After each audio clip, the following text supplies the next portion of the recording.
Evo ga rulja, ovo je moj auto, to je auto stari, s kojim ću ja sad lagano ići u motoru. A ono tamo gore, što ću ja sad zoomirat, je moja soba. Primijeti kak je mala. To lagano sunce. Ja, živi duše oko mene, kao što možete vidjeti. Pa ja sad lagano krećem.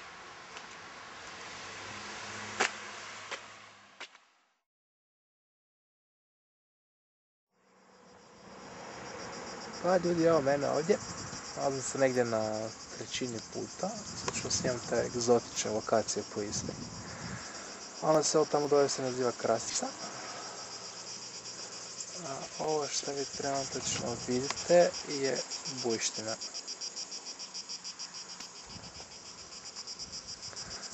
Tak. A onaj grad tamo dolje, vidite neke brdo. Evo ga. Ovo je Buje. Se meći srednja škola.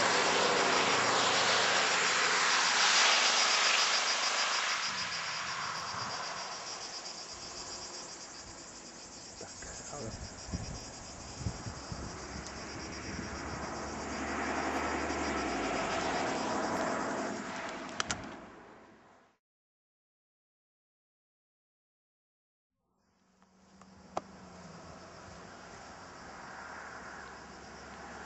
Ovo je auto.